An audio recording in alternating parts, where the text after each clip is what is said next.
Pernah kebayang nggak ada satu tempat yang jadi saksi bisu runtuhnya sebuah kekaisaran besar? Hari ini kita bakal telusuri kisah itu tentang bagaimana ingatan terakhir Majapahit tersimpan dengan apik di lereng sebuah gunung.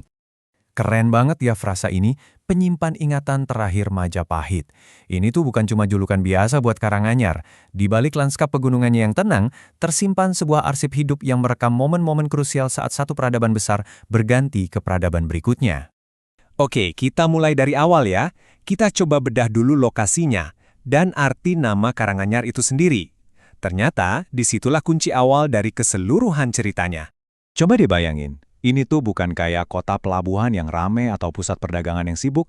Karanganyar itu lanskap pegunungan yang sunyi, yang spiritual. Sebuah ruang peralihan yang justru karena letaknya yang agak terpencil, menjadi saksi bisu perubahan besar dalam sejarah Jawa. Namanya sendiri udah bercerita banyak loh. Karanganyar, permukiman baru di wilayah berbatu.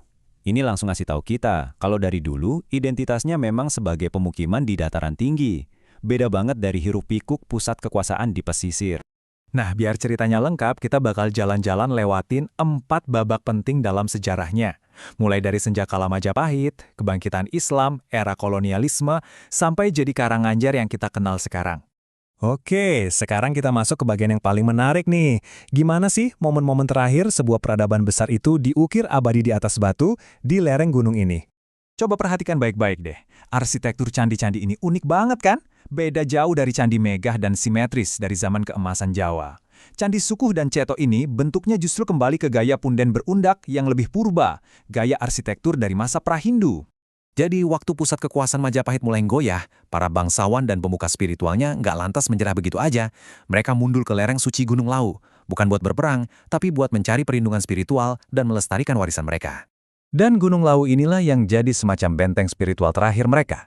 Salah satu sosok paling legendaris yang dikaitkan dengan pelarian ini ya Brawijaya V, raja terakhir Majapahit. Kisahnya seolah jadi simbol transisi dari tatanan Hindu Buddha yang lama ke sebuah era yang baru. Oke, babak selanjutnya. Kita akan lihat gimana sebuah keyakinan baru masuk.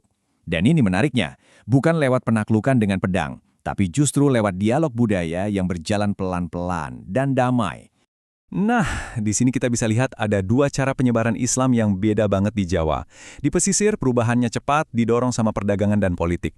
Tapi di Karanganyar, yang terjadi adalah model pegunungan, proses asimilasi budaya yang lambat, di mana tradisi lama nggak dihapus, tapi malah diserap dan dipadukan. Jadi, poin kuncinya tuh ini, budaya lama nggak hilang sama sekali.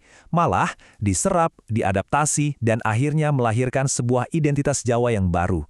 Sebuah perpaduan yang kaya banget antara mistisisme, Islam, dan warisan Hindu-Buddha yang bahkan masih bisa kita rasakan sampai sekarang. Nah, setelah era itu, Karanganyar masuk ke dalam kekuasaan yang lebih besar dan lebih modern. Perannya pun berubah lagi. Yuk kita lihat gimana perubahannya. Selama berabad-abad berikutnya, peran Karanganyar ini terus ganti-ganti.